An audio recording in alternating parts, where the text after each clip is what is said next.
My grandmother, my mother's parents, lived in a very, very small, well, they lived on a farm, actually. It was sort of what you might call a subsistence farm because my granddad worked for the railroad.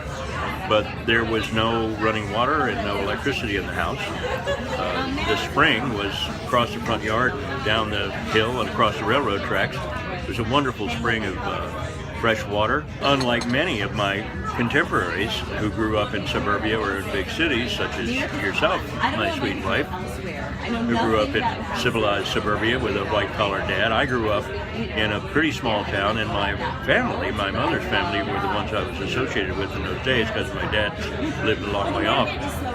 They were real country people. I mean, it was about 30 miles from Bristol where they lived, and the town my mother was born in, at that time, when I was a kid, it probably had a population of 1,500, and when my mother was born, it was probably less than 1,000. They raised hogs, and they had a milk cow, made their own butter and all that kind of stuff. Anyway, I was talking about the spring. So you went down to this spring, and it was this pipe that came out of the mountain, and it was just this fresh, incredibly wonderful water.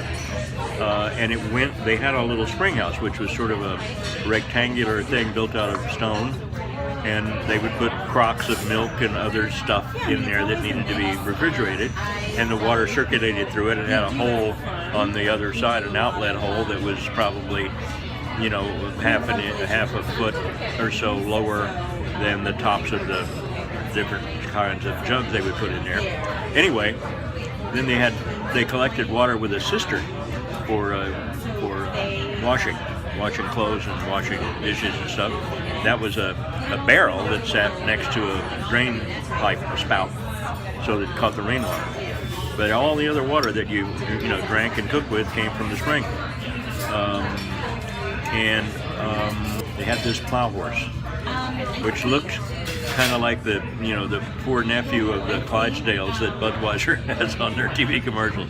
Huge thing. I remember me and my cousins would, we'd climb up on a fence to get up on the thing, and ride around on its back. But it mainly was used for plowing the field. But then the big event was the hog slaughtering, which occurred on Thanksgiving weekend. With the shooting the hogs and hanging them up by their hind feet with their blood gushing out onto the ground and all that kind of stuff. So I mean, I come from a much less refined society than you do, Elizabeth, and you, my readers, most of you, no doubt. In any case, you can read all about it in 3 stages. Book 1 of my memoir trilogy, available at entertainmentbooksbyben.com. Nice talking to you.